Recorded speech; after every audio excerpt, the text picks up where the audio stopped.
O fogo era a única fronteira entre a vida e a morte. Há 11.000 anos, nas vastidões do que um dia seria chamado de Brasil. As chamas tremulantes de uma fogueira não aqueciam apenas corpos. Aqueciam almas aterrorizadas. Porque na escuridão, total além daquele círculo de luz, algo muito antigo e muito bom em matar estava prendendo uma nova presa. Nós.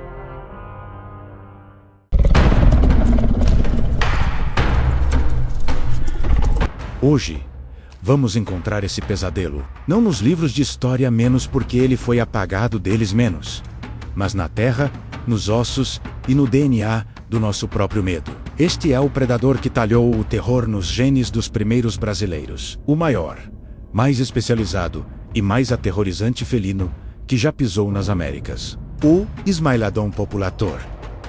Quando os primeiros grupos humanos atravessaram o Istmo do Panamá e desceram para o sul, eles não encontraram o Éden vazio.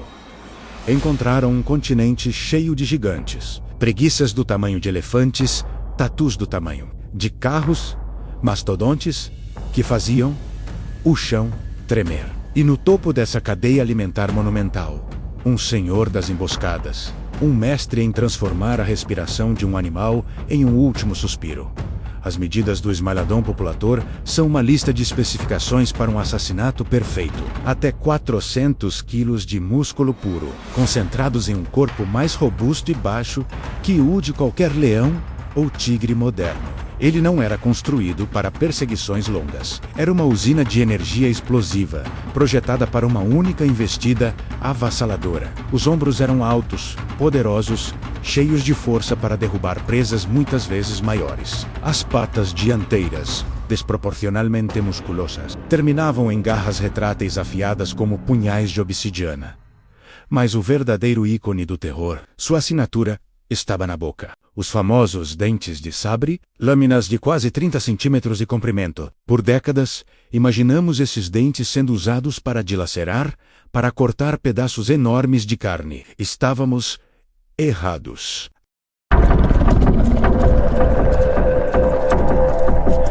A ciência moderna revelou algo muito mais preciso e muito mais assustador. Esses dentes eram ferramentas especializadas para um golpe cirúrgico. O ataque do Smilodon era um evento rápido e brutal.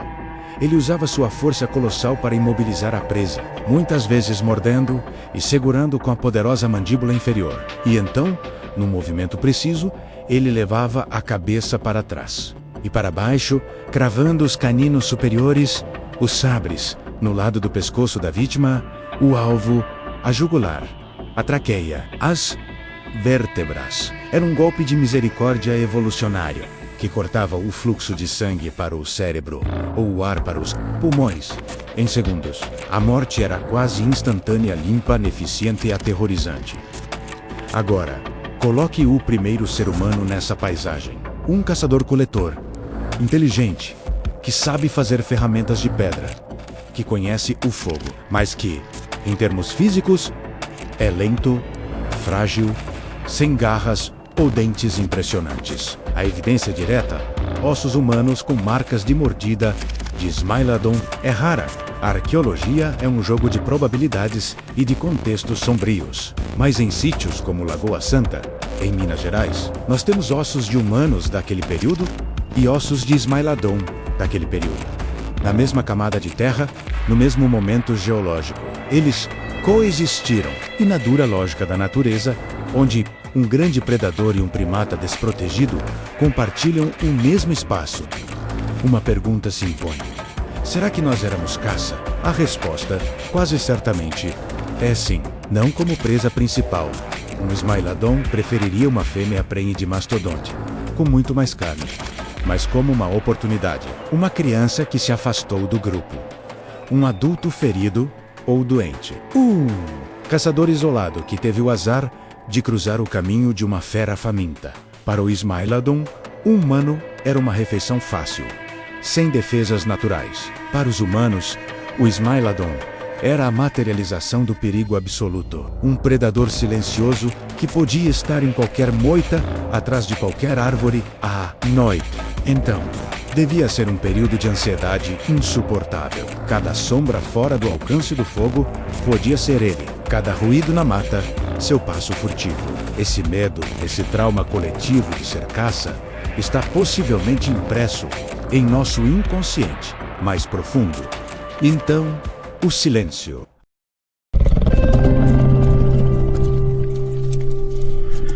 Há cerca de 10 mil anos, os dentes de sabre desaparecem do registro fóssil. Por que, como um predador tão bem-sucedido, o ápice de milhões de anos de evolução simplesmente some? A extinção do Smilodon é um assassinato perfeito, com dois suspeitos principais. O primeiro é a mudança climática. O planeta estava saindo da última era do gelo. O mundo estava esquentando, os ecossistemas mudando. As grandes pastagens que sustentavam as enormes manadas de herbívoros, menos as presas do Smilodon, menos começaram a encolher, dando lugar a florestas diferentes. Menos presas gigantes significava fome para um predador especializado em abatê-las. O segundo suspeito, e talvez o mais decisivo, está olhando para você no espelho. Nós, os humanos, nós não éramos apenas potenciais vítimas. Éramos competidores inteligentes e implacáveis. Nós também caçávamos os grandes herbívoros, disputando a mesma comida. E pior, nós podíamos caçar o caçador, armados com lanças de ponta de pedra, com a astúcia de planejar armadilhas e, acima de tudo, com a capacidade única de cooperar em grandes grupos. Os humanos representaram uma nova e imprevisível ameaça para o Smilodon. Um grupo organizado de humanos podia cercar e matar até o maior dos felinos. Eles não eram mais apenas presas, eram rivais e eram perigosos. O fim do Smilodon populator não foi um evento, foi um processo. Um estrangulamento lento. O clima mudou o cenário. E os humanos aceleraram o desfecho. A máquina de matar perfeita foi desligada, porque o mundo para o qual ela foi construída deixou de existir. Mas seu legado não é só um fóssil em um museu. É uma sensação, aquele frio na espinha, quando você está sozinho em um lugar escuro. E ouve um barulho estranho, a fascinação mórbida que temos por grandes felinos, o respeito ancestral e o medo que sentimos ao olhar nos olhos de um grande predador. Parte desse sentimento, esse eco profundo de alerta, pode ser uma herança direta daqueles primeiros brasileiros, que tiveram que aprender a conviver e a sobreviver ao Senhor dos Dentes de Sabre. Ele se foi, mas o medo que ele plantou, talvez, nunca tenha ido embora de verdade. Este foi, o Smilodon, apenas um dos pesadelos que moldaram a nossa história. Quem você quer que desenterremos na próxima vez? O passado é um cemitério cheio de histórias, e nós temos uma pá afiada. Inscreva-se no canal Os Ossos do Tempo. Aperte o sininho, porque a cada semana estamos desenterrando a verdade. E a verdade, muitas vezes, tem dentes.